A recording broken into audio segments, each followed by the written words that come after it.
Não sejas traidores de Cristo. Parte 1, dia 6 de outubro de 2023. E enquanto ele ainda falava, eis que uma multidão, e aquele que se chamava Judas, um dos 12, ia adiante deles, e chegou-se a Jesus para beijá-lo. Mas Jesus disse-lhe: Judas, traz o Filho do Homem com um beijo? Lucas, capítulo 22, do versículo 47 a 48. Quando Satanás foi inteiramente derrotado em seu conflito com Cristo no jardim, o homem-diabo Judas entrou em cena. Como o parta em sua fuga se vira para tirar a flecha fatal, o arqui-inimigo apontou outra flecha para o Redentor, empregando o traidor em quem ele havia entrado. Judas tornou-se o representante do diabo e uma ferramenta muito confiável e útil que ele era. O maligno tomou posse total do coração do apóstata e, como os porcos possuídos por demônios, correu violentamente para baixo em direção à destruição. Bem, a malícia infernal escolheu o amigo de confiança do Salvador para ser seu traidor, traiçoeiro, pois assim ele apunhalou bem no centro de seu coração partido e sangrando. Mas, amados, como em todas as coisas Deus é mais sábio do que Satanás, e o Senhor da bondade supera o príncipe do mal, então, nesta traição covarde de Cristo, a profecia foi cumprida, e Cristo foi mais seguramente declarado como o Messias prometido. José não era um tipo, e olha, como aquele jovem invejado, Jesus foi vendido por seus próprios irmãos. Ele não deveria ser outro Sansão, por cujas forças os portões do inferno deveriam ser arrancados de seus postes? Eis como Sansão, ele é preso por seus compatriotas e entregue ao adversário. Não sabeis que ele era o antitipo de Davi? E Davi não foi abandonado por Aitofel, seu próprio amigo e conselheiro familiar? Não, irmãos. As palavras dos salmistas não recebem um cumprimento literal na traição de nosso mestre. Qual profecia pode ser mais exatamente verdadeira do que a linguagem dos Salmos 41 e 55? No primeiro lemos: sim, meu próprio amigo íntimo, em quem confiei, que comeu do meu pão, levantou contra mim o seu calcanhar. E no 55º, o salmista é ainda mais claro: pois não foi o inimigo que me repreendeu, então eu teria suportado. Nem era ele que me odiava, que se engrandecia contra mim, então eu teria me escondido dele. Mas era você, um homem meu, igual, meu guia e meu conhecido. Tomamos doce conselhos juntos e caminhamos juntos até a casa de Deus.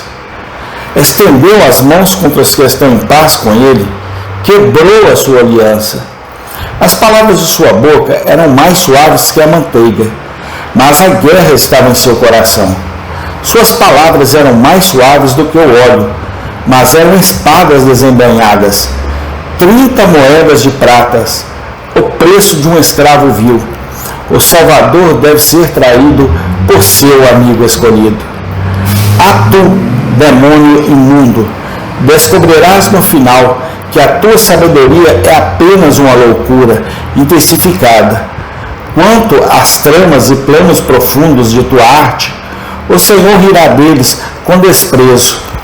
Afinal, tu és apenas o escravo inconsciente daquele a quem abominas. Em todo o trabalho negro que fazes com tanta avidez, não passas de um mesquinho ajudante de cozinha na cozinha real do Rei dos Reis. Sem mais prefácios, vamos avançar para o assunto da traição de nosso Senhor. Primeiro, concentre seus pensamentos de Jesus, o traído. E quando você permanecer por algum tempo lá, solenemente olhe para o semblante vilão de Judas, o traidor. Ele pode ser um farol para nos alertar contra o pecado que gera a apostasia. 1. Deixe-nos ficar um tempo e ver nosso Senhor ingratamente traído. Está determinado que ele deve morrer, mas como ele cairá nas mãos de seus adversários? Eles devem capturá-lo em conflito? Não deve ser para que ele não pareça uma vítima involuntária? Ele fugirá diante de seus inimigos, a que não possa mais se esconder? Não é adequado que um sacrifício seja caçado até a morte?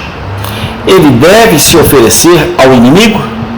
Isso era para desculpar seus assassinos ou ser parte de seu crime? Ele deve ser levado acidentalmente ou desprevenido?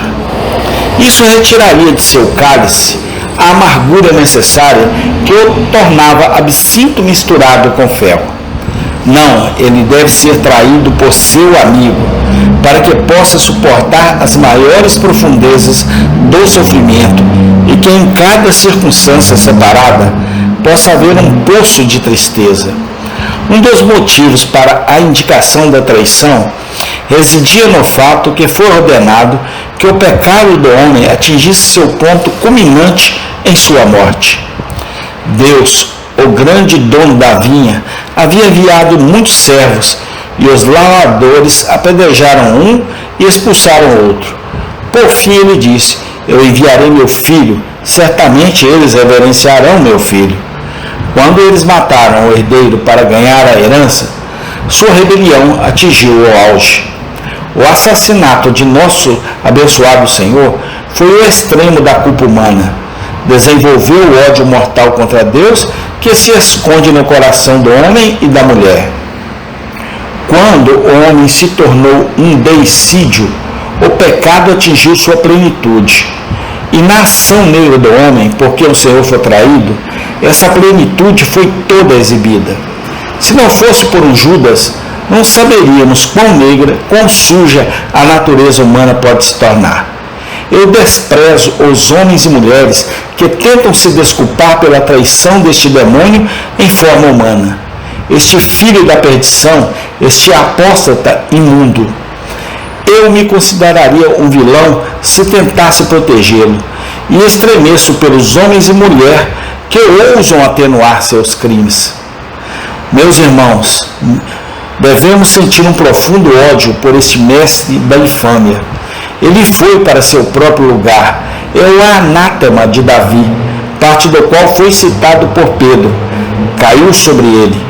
Quando ele for julgado, será condenado, e que sua oração se torne pecado. Que seus dias sejam poucos, e que outro assuma o seu ofício.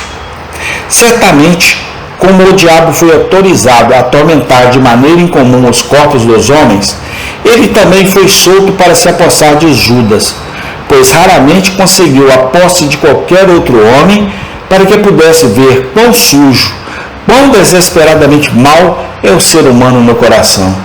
Amém. Tem continuação. Obrigado, Senhor Deus, porque o Senhor nos protege, o Senhor que nos livra de todo perigo e de todo mal. Muito obrigado, Senhor. Que o Teu Santo Espírito continue habitando dentro do meu ser e dentro do ser de cada servo e serva Tua. Dá-nos da Tua bênção, a Tua graça, o Teu amor, Senhor, hoje e sempre eternamente. Amém.